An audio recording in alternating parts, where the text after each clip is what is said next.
गुरुपौर्णिमेनिमित्त पाद्यपूजनाचा कार्यक्रम अनएक्सपेक्टेड घडला. म्हणजे फक्त 2 तासात आम्ही तयारी करू शकलो आणि एवढी लोकं पण जमली. खूप भारी वाटलं. गुरुर्ब्रह्मा गुरुर्विष्णू गुरुर्देव महेश्वरा गुरु साक्षात परब्रह्म तस्मै श्री गुरुवे नमः.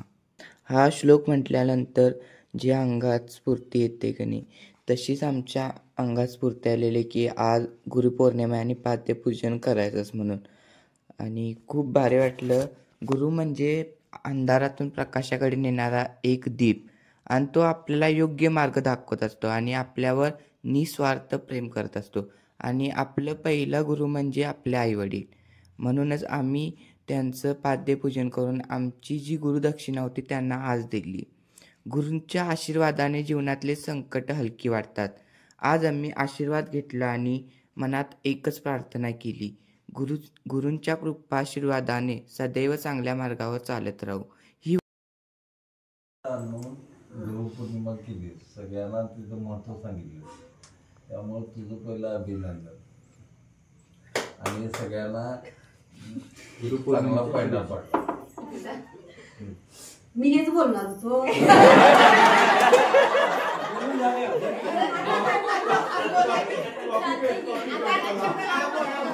साजरा केला होता. त्यानंतर आज आमच्या घरातच सगळ्या कुटुंबाला सगळ्या गल्लीतल्या सगळ्या जोड्यांना बोलवून आज आमच्या सर्व मुलांनी जी गुरुपौर्णिमा साजरी केली, हा आनंदाचा क्षण अविस्मरणीय आहे. गुरु म्हणून एक शिष्यांनी माझं एकच आहे, मोबाईल पासून तेवढेच एवढीच अपेक्षा आहे.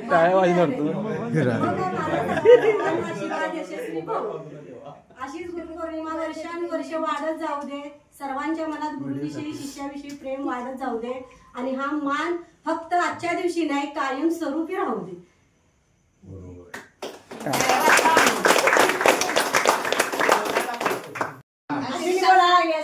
आज गुरुपौर्णिमा आहे.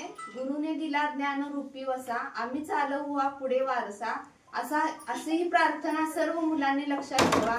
आपल्या आई वडिलांचा आदर ठेवा. आपल्या आयुष्यातलं पहिलं गुरु आपला आई वडीलच असतात. त्यांचा आदर ठेवा. त्यांच्या बोलण्यावर त्यांचं जे स्वप्न आहे ते तुम्ही पूर्ण करा. ही माझी आई वडिलांच्याकडून सर्व मुलांना आशीर्वाद आहे. आणि ही गुरुपौर्णिमा अशीच पुढे चालू राहू दे आणि असं सर्वांना एकत्र करा. गुरुपौर्णिमेचं पूर्ण महत्व जाणून घ्या, ही माझी अपेक्षा आहे.